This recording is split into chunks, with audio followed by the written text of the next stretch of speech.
peace deal and bringing hostages out of a war-torn region. And so the president was simply, I think, emphasizing his empathy that he has for Bibi Netanyahu and seeing him go what he's going through with his own judicial system in the state of Israel. Clearly, the president knows that very well. He, too, was a victim of a judicial system that was trying to put him in jail, as you all know. You all covered it. But President Trump prevailed. That's why he's back in the Oval Office, and he believes that Bibi Netanyahu is a great leader for the people of Israel. The president just worked with him closely to end that 12-day war and to obliterate Iran's nuclear facility, to take out that imminent threat, not just to the state of Israel, but also to the United States of America and the rest of the world. And he believes that Prime Minister Netanyahu should be praised for that. Go ahead. Thanks, Caroline. On the mega bill and the amendment that would limit Medicaid expansion under the Affordable Care Act, does the president want that amendment to pass? The president wants this bill to pass. Meredith. Hey, thanks, Caroline. On trade, we have this looming July 9th deadline coming up. We heard the Treasury Secretary say that he expects to wrap up these trade deals by Labor Day, but when President Trump was asked yesterday about any extensions by July 9th, he said, I think that would be necessary. So is the president ruling out any extensions on trade for any nations, even if they're negotiating in good faith? Well, you heard from him directly. He said he did not think that it would be necessary. He is going to set the rates for many of these countries if they don't come to the table to negotiate in good faith. And he is meeting with his trade team this week to do that. Mary. Thanks, Caroline. I just watched a CNN segment on a new app called ICE Block, and it kind of appeared to be promoting this app where you can tell people where ICE agents are. Given the recent rise... An app that tells people where ICE agents are? Yes. And given the rise, I believe, 500% increase in assaults on ICE agents, I wanted to see if you could comment on that and why CNN would be promoting such an app. Well, it's a very good question. I'll have to go back and watch the clip myself, but surely it sounds like this would be an incitement of further violence against our ICE officers. As you know, as you stated, there's been a 500% increase in violence against ICE agents, law enforcement officers across the country who are just simply trying to do their jobs and remove public safety threats from our communities. And that's something we as Americans, including journalists at CNN who live in many of these cities where illegal aliens are hiding and were let in from the previous administration, should be very grateful for. So we haven't seen the clip. We'll take a look at it, but certainly it's unacceptable that a major network would promote such an app that is encouraging violence against law enforcement officers who are trying to keep our country safe. Caroline, Shelby. Senator Rick Scott's amendment, it sounds like the president is agnostic about whether it's attached. Is that accurate? Look, I'm not going to get into the details of the discussions that are ongoing right now, but the president wants these senators to come to a conclusion, to get this bill back to the White House as soon as possible and make sure that it's a piece of legislation that can make its way back through the House as well. So obviously there's some ping-ponging between both sides of Capitol Hill right now, but that's why Senator Thune and Speaker Johnson are working with the president in lockstep every step of the way. In the back, News Nation, go ahead. Thanks, Caroline. The president did and then in announce, front of you, yes. In front of, Sure, I'll take both of you. The president did announce last week that the trade deal with India is closed and this could happen anytime soon. Are there any roadblocks as of now? Are there any updates on that? And how does the president see this about China's role or its influence in the Indo-Pacific region? Sure, yes. The president said that last week, and it remains true. I actually just spoke to our Secretary of Commerce about it. He was in the Oval Office with the president. They are finalizing these agreements, and you'll hear from the president and his team, his trade team, very soon when it comes to India. And on China? How do we counter China on that front? Yes, I mean, look, India remains a very strategic ally in the Asia Pacific, and the president has a very good relationship with Prime Minister Modi, as you know, and he will continue to have that. Go ahead. Thank you, Caroline. On the reconciliation bill, Senator Tillis from the floor yesterday seemed to suggest President Trump was getting bad counsel on the effects of the bill.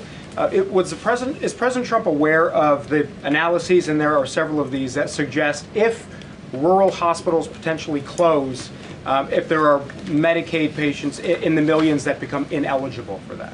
Yes, and that claim is just simply untrue. Rural hospitals comprise 7% of all hospital spending on Medicaid, and that illustrates that they have not benefited from the massive increase of waste, fraud, and abuse under the Biden administration. So this bill strengthens Medicaid. It will protect those benefits that hardworking Americans need, and that's why the president wants this bill to pass. The senator was wrong. The president put out a Truth Social post addressing it, and then the senator announced he's no longer running for office anymore. So I think that case has been closed, and the White House is continuing to focus on getting this legislation to the president's desk for his signature.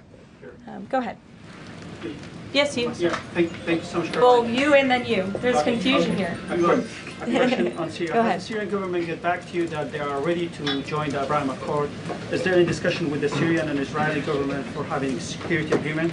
This is the first question. And the second question, what's the end goal for talking with the Iranian? Is that only focused on the nuclear program, or are you willing to speak about the other issues like the proxy groups and ballistic missiles, or even trade with Iran? So as for discussions between Syria and Israel, you'll have to reach out to those respective governments. I can't comment on that. But what I can tell you is that this afternoon, the president will be signing an executive order to terminate the United States sanctions program on Syria. And this is in an effort to promote and support the country's path to stability and peace.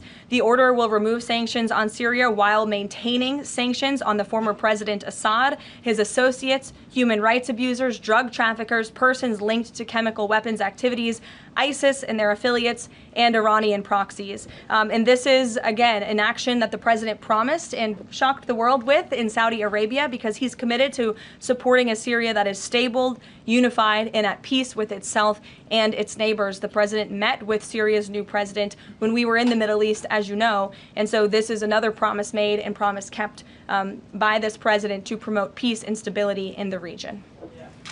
Go ahead, Alice. Sure. Questions on two topics, if you don't mind. Sure. Alice Howe with NTD here. First on Canada. Canada says it's now dropping its digital services tax on American tech companies days after President Trump says he's halting all trade talks with Canada. First, what's the president's reaction to this? Can you tell us more about his call with Prime Minister Carney over the weekend? How did he get Carney to drop it? And also, what's the impact on American tech companies given this latest progress, as the president says he has been fighting for American tech companies? It's very simple. Prime Minister Carney in Canada caved to President Trump in the United States of America. And President Trump knows how to negotiate, and he knows that he is governing the best country and the best economy in this world, on this planet. And every country on the planet needs to have good trade relationships with the United States. And it was a mistake for Canada to vow to implement that tax that would have hurt our tech companies here in the United States. The president made his position quite clear to the Prime Minister, and the Prime Minister called the president last night to let the president know that he would be dropping that tax, which is a big victory for our tech companies and our American workers here at home. And on Harvard, if you don't mind, the administration today formally accused Harvard of violating civil rights laws by not doing enough to fight anti-Semitism. We know that the president has talked to us before about Harvard potentially having a deal with the administration in the coming days. Do you have an updated timeline for that? How's the negotiations going? And is more pressure needed for Harvard to take fighting anti-Semitism seriously? Well, there was quite a direct letter that was sent to Harvard this morning, as you know. The negotiations are taking place behind closed doors, so I won't comment on that. But what I will share with all of you, for those who haven't seen it, is the context of this letter, because I think it's very important. And this comes from the Department of Health and Human Services, which concluded after a thorough investigation that Harvard University is in a violent violation of Title VI of the Civil Rights Act, which prohibits discrimination on the basis of race, color, and national origin.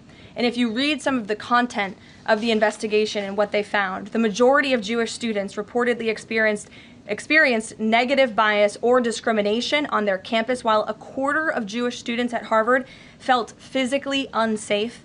Jewish and Israeli students were assaulted and spit on. They hid their kippahs for fear of being harassed and concealed their Jewish identity from classmates for fear of ostracization. Images were widely circulated amongst the Harvard community that trafficked in obvious anti-Semitic tropes, including one that showed a $sign inside of a Star of David, and the campus was vandalized with anti-Semitic stickers, including one that showed the Israeli flag with a swastika. The Harvard campus was racked by demonstrations, as you all know, violent protests that violated the university's rules of conduct. conduct. The demonstrations called for genocide and murder, denied Jewish and Israeli students access to campus spaces. These are all facts that Harvard cannot dispute, and that's why the administration has found them in violation of Title VI and has threatened to withhold their federal funding, because if you break federal law, you should not be receiving federal tax dollars. And so I rest my case on Harvard. Andrea. Yeah, so President Macron of France earlier today said that tariffs levied by powerful countries are often a form of blackmail, and criticized the sort of process that's underway. He didn't mention the United States specifically, but said that these tariffs are really hurting developing countries. So there's this big UN conference going on. What do you say to that? What is the president, was he aware of that comment, and did he have any response? I think the president and the White House would certainly reject that characterization by Prime Minister Macron.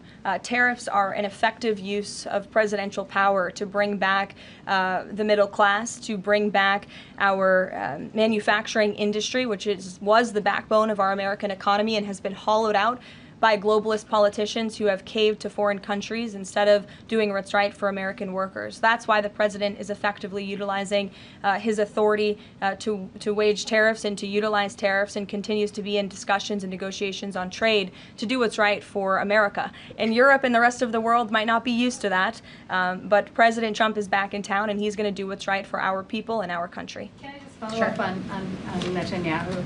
So there's a report in Israeli media that the Prime Minister will actually be here, that Netanyahu will be here today meeting with the President. Can you confirm that? I don't believe Prime Minister Netanyahu is here today. Okay. I think you guys would know about that by now. Okay. Unless there's something going on I don't know about, but I don't believe he is. I do know he has expressed interest in coming to Washington and meeting with the President, and we are working on a date for that. I do not believe it is today, but that would be fun. You never know in this White House, let's be honest. Go ahead. Thanks, Carolyn. Does the president support this new measure in the big, beautiful bill that would impose steep new taxes on new wind and solar projects? I believe you're referring to the credits for wind and solar projects. And we're talking about the new tax. There's a new tax that it's estimated would add 10 to 20% to the cost of any new wind and solar projects that start after this year. Again, I don't want to comment on the specifics of provisions, but I'm sure the president will speak on that directly.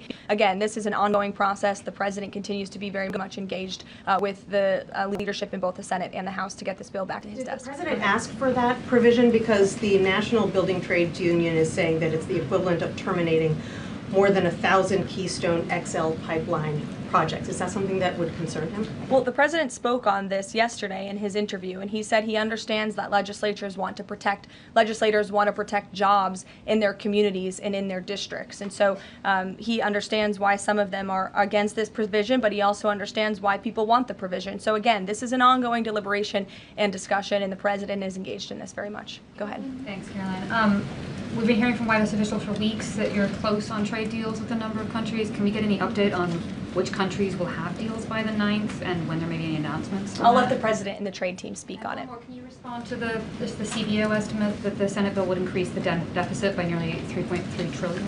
This is one of the most fiscally conservative pieces of legislation that has ever made its way through Capitol Hill. There's $2 trillion in mandatory savings in this bill, and not only that, the projected growth that this bill will bring to our economy. It will be an economic boom. The Council of Economic Advisors has an analysis that shows that the bill will generate $4.1 trillion in economic growth, and it will cut taxes, putting more money back into the American people's pockets. That's why this president wants this bill to pass, and I know he's busy working the phones and doing what he needs to do today to make it happen. So we'll see you all later. Thank you. We'll see you in Florida tomorrow. Thank you.